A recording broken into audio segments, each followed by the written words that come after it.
Hapa Askofu, ndugu Jawadu hapo mwanzoni alikosoa kwamba tunazungumzia idadi tukitaja kwamba Watanzania wengi. Yeye hakubaliani nayo kwa sababu anahisi hakuna takwimu zinazoonyesha kwamba Watanzania wengi wanafikiri hiki au kile. Lakini kwa hakika kabisa sisi tunafanya kazi katika mitandao vile vile na tunapokea maoni ya wananchi kuhusiana na maswali mbalimbali kiwemo hili la Tanzania. Unapowauliza hivi sasa wananchi wa kawaida katika maeneo mbalimbali kuhusu hali ya kisiasa ilivyo, wengi wanasema hali ni tete na kuna mgawanyiko miongoni mwa Watanzania. Askofu Mwamakula, nyinyi naamini kwamba mnazungumza na wananchi, mnapata tathmini gani kutoka kwa wananchi kuhusu hali ya kisiasa hivi sasa? Nashukuru. Kwanza kabisa kwa upande wa sisi makanisa yako kila sehemu. Wale watu wanapoumia, wanapokufa, taarifa zinakuja kwetu. Taarifa za waliokufa, wachungaji wetu, wainjilisti, makatekista wanaendesha ibada. Hiyo ibada zinaendeshwa kila kona ya Tanzania. Kwa hiyo sisi tunapata hali ya namna hiyo. Lakini wale watu wanapokuwa wananungunika, ni rahisi sana kwa mtu kuongea kwa padri, kuongea kwa askofu, kuongea kwa mwinjilisti kwa uwazi zaidi kuliko kwa mtu mwingine yeyote ile. Kikubwa zaidi katika makanisa yetu, Moravian, Lutheran, Anglican na Roman Catholic, tuna kitu ambacho kwa lugha moja ambayo Katolika naita kitubio, lakini tuna namna ambayo kwa namna ya kipekee mtu yeyote anaweza akamuendea padri au askofu au mchungaji, akaungama, akaongea jambo. Na sisi tuna viapo, tumekula viapo vya kutokutoa siri. Kwa hiyo hali ilivyo tunayoiongea sasa hivi ni kwamba hata watu viongozi wakubwa ndani ya CCM, ndani ya serikali, wanaogopa hali ilivyo. Lakini kwa sababu kama Polepole alitekwa na kupotezwa, julikani aliko, wana hofu. Kwa hiyo njia pekee, hata kama wakisifia huko hadharani, wakija kwetu wanaeleza hali halisi kwamba hali ni mbaya, lakini tufanyeje, ninyi semeni. Kwa utakuta matamko tunayoyatoa sisi kama ni maaskofu, kama viongozi wa kanisa, kama viongozi wa dini, yale ni reflection, ni mwangwi, ni taswira ya yale ambayo yanatoka kwa wananchi.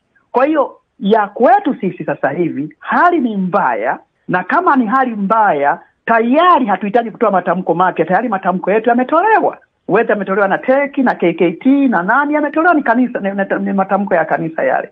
Kwa sisi kwa hali iliyopo sasa hivi tunawaambia watawala ya kwamba hali ilipofikia sasa hivi hakuta kuwepo na mtu yeyote mwenye maadili ya Tanzania ya kuwaambia vijana acheni hili.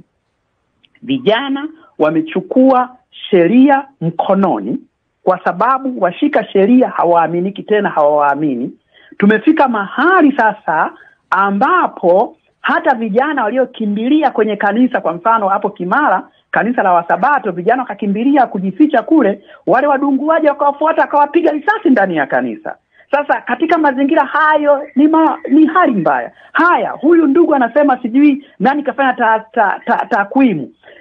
Kila kona katika miji mikubwa iliyotajwa hii tunapata taarifa. Kule Kiela mpaka sasa hivi watu 6,000 wamekimbilia Malawi, na hiyo ilikuwa ni kwa siku 2 tu. Wengine endelea hawapo mitaani vijana. Kwa sisi tumetoka tu sehemu ya hao watu. Sisi mwelekeo wetu, pengine ningetoa huo mwelekeo kwamba sauti ya viongozi wa dini isikilizwe kwa sasa hivi. Nimlete ndugu Jawadu hapa. Ulizungumzia kwamba Watanzania wanafahamu kwamba rais ana nia njema ya kwenda kuleta mshikamano, kuyatafutia ufumbuzi haya ambayo yametokea, na hatua anazozichukua mnaamini kwamba wananchi wanakubaliana nazo. Lakini kuna ripoti zinazosemwa hivi sasa kwamba wananchi wako tayari kuingia tena mitaani, kuandamana kwa amani, kudai haki yao bado. Mnafikiri ni kwa nini wananchi wanataka kurudi mitaani ikiwa wanakubaliana na hatua zinazochukuliwa hivi sasa? Jambo la kweli hapa ni kwamba kiwango kikubwa, ukifanya tafiti mitaani, watu wengi sana wanatizama hatua hizi zinazoendelea, hasa kwa mfano hatua ya leo ya tume na hatua nyingine ambazo zimeendelea kuchukuliwa na makundi mbalimbali na maoni ya watu kama hatua zenye uwezo wa kutufikisha sehemu salama, ikiwa wadau wote na wale ambao wana maumivu fulani wataridhika pia na hiki kinachoendelea, kwa sababu mwisho wa ugomvi wowote ni majadiliano ya kutumia njia ya ulimi. Sasa kuwepo kwa baadhi ya hisia za watu kuzungumza ndani ya mitandao kwamba pengine watafanya vile, watafanya hivi, sipokuwa hivi, hilo si jambo ambalo unaweza ukaliepusha, hasa katika dunia ya sayansi ya leo ambayo watu wana uhuru wa kuzungumza kile wanachokihisi ndani ya fikra zao, na huwezi ukadhibiti kila kitanda cha mtu kinafanya nini. Kwa hiyo hayawezi kuepushwa, lakini ukiangalia asilimia kubwa ya Watanzania, asilimia kubwa ya makundi mbalimbali ya kijamii hayapendezwi kuona mivutano ya kijamii, hayapendezwi kuona maandamano, hayapendezwi kuona biashara zinafungwa, hayapendezwi kuona vituo vya mafuta vinachomwa, hayapendezwi kuona shughuli za uchumi zikisimama, ambayo madhara yake yanamkumba kila mmoja, na uzoefu unaonesha hakuna kokote ambako kuliwaka moto hali ikaboreka kwa haraka zaidi. Wengi huharibikiwa. Iko mifano mingi barani Afrika, iko mifano mingi hata Ulaya yenyewe ya zamani, iko mifano mingi Asia ambako machafuko na makabiliano yasiyokuwa na mwisho wa kuzungumza yameziangamiza nchi. Kwa hiyo Watanzania wengi hawataki kurudi huko.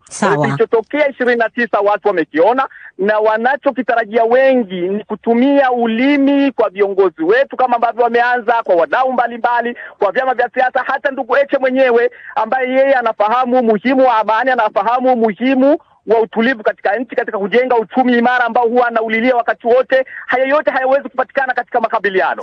Nije kwako ndugu Heche, unafikiri kuna njia nyingine mbadala kwa wananchi kudai haki na mabadiliko kama wanavyosema wenyewe badala ya maandamano? Asante. Sasa kwanza nianze na hilo alilolizungumza Jawadu. Anajua sisi ni watu wa amani. Sisi sio kikundi chochote cha kupigana kuchukua madaraka kwa nguvu.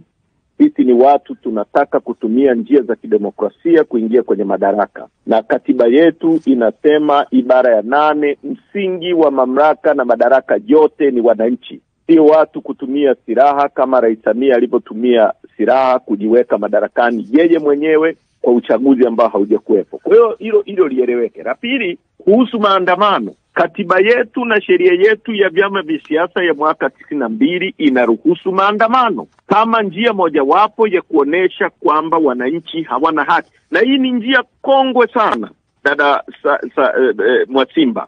Imetumiwa na Wamarekani weusi walipokuwa wananyanyaswa na wazungu. Imetumiwa na Waafrika Kusini wakati wanadai kupata uhuru kutoka kwa watu weupe wachache. Imetumiwa dunia nzima, na wakati wote maandamano ya wananchi yamekuwa yakiletewa vurugu na vyombo vya dola. Walioua watu sio wananchi waliokuwa na andamano, ni vyombo vya dola vyenye silaha. Na waliopiga watu risasi, waliosababisha maafa makubwa ni vyombo vya dola vyenye silaha.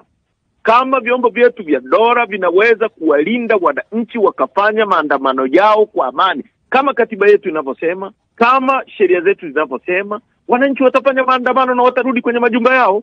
Wataonesha jinsi ambavyo hawaridhishwi na mambo yanayoendelea. Sasa mtu akija na kauli kwamba sisi tutakinukisha, kwani kukinukisha ndio nini? Kwa tafsiri ya Kiswahili halisi, dada Mwasimba, kwani kukinukisha ndio kitu gani? Kukinukisha ni kitu ambacho kinanuka. Kwani kunuka ni vitu vipo ambavyo kweli vinanuka na vingine vinanukia.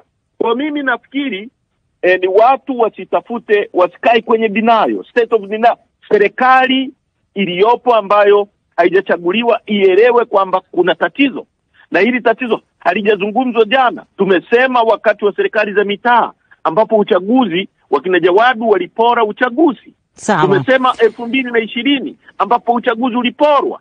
Tumesema 2013 kwamba sisi hatutaenda kwenye uchaguzi, na huu ni msimamo uliochukuliwa na chama mwezi wa 12 mwaka jana baada ya kujiridhisha kwa chaguzi 3 mfululizo kwamba uchaguzi hauwezekaniki tena kwenye nchi hii. Asante sana Mheshimiwa Heche. John Heche ni makamu mwenyekiti wa chama kikuu cha upinzani Tanzania Chadema, na kwenye mjadala huu msikilizaji pia alikuweko kiongozi wa kidini Askofu Emmaus Bandekile Mwamakula wa kanisa la Moravian la Uamsho Tanzania, na mchambuzi wa kisiasa Wandumi Mwakatobe, lakini vile vile alikuweko katibu mwenezi CCM mkoani Dodoma ndugu Jawadu Mohamed. Asanteni nyote kwa mchango wenu na washukuru, niwatakie kila la kheri.